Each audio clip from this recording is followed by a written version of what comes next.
Agar odam kibr qilsa, qanday duoni aytish kerak bo'ladi? Alhamdulillah va salatu vassalamu ala sayyidina Rasulillah. Haqiqatda bu yerda muhim bir savolni beryaptilar. Aslida hech qachon inson men kibrliman deb o'ylamaydi. Bu joyda o'sha kibr qilishligini his qila olganligi ham katta gap insonni. Shuning uchun inson doimo tafakkurda yurish kerak avvalo.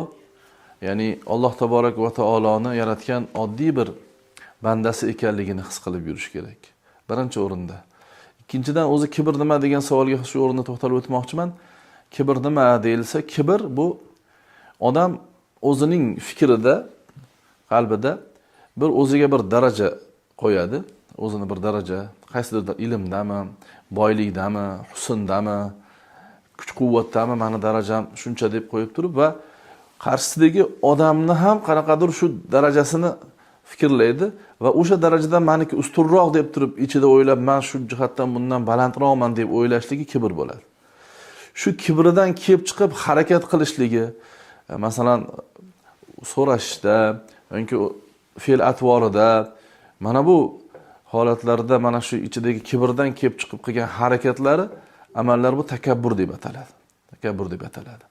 Bu narsa juda yomon narsa, chunki payg'ambarimiz sollallohu alayhi vasallam kibr haqida inson o'zini boshqalardan men bundan ustunman deb turib shunga qarab harakat qilib, shunga qarab muomala qilib, shunga qarab xulqini shuni asosiga qurishligini juda yomon bir holat ekanligini aytganlarki, kimni qalbida zarra kibr bo'lsa, jannatga kirmaydi deganlar. Bu narsani ulamolar sharhlab aytadilarki, masalan, bu kibrning yomonligini ko'ringki, kibr bu xislatini zarra deyaptilar-da, xuddiki bir katta bir idishda pokiza suv borda, bir tomchi yomon suv tushib qolsa, suvni nopok qilganga o'xshaydi. Bu siz hamma amalingizni to'xtatib turibdi-da. Qancha amallaringiz bor, lekin zarra kibringiz bor, jannatdan to'sib turibdi. Bu narsa juda yomon narsa. Shuning uchun inson buni fikr bilan avvalo qayerdan kelganman o'zi, nimadan yaralganman? Hozirgi kundagi holatimda ham shuncha holatda yurganim bilan bularning hammasi o'zimniki emas. Alloh taolo quvvat bergani uchun, Alloh taolo madad bergani uchun, Alloh taolo izn bergani uchun shunda yuribman.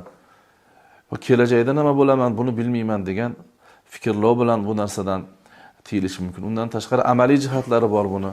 Amaliy jihatlari masalan salom berishlik, avval salom berishni o'ziga misol lozim qilish kerak. Kattagami, kichigimi, men bundan kattaman u demasdan yoki misol uyga o'zini yuklarini ko'tarib kelish deydi, bozordan deydi. Bunaqa qilib o'zini nimalarni yengish mumkin. Bundan tashqari yaxshi insonlarni, kamtar insonlar bilan ham suhbat bo'lib, ularning yonida yurib, ulardan axloq hosil qilish mumkin. Va bu amal barobarida duo qilsang, shundan keyin foydali bo'ladi. Bu xususda ulamolarimiz tavsiya qiladigan duo: Allohumma ati nafsi taqwaha va zakkiha va anta khayru man zakkaha. Tarjimasi: ey Robbim, menga nafsimni hidoyatini bergin. Unga nafsimni taqvosini bergin. Nafsimga taqvo bergin.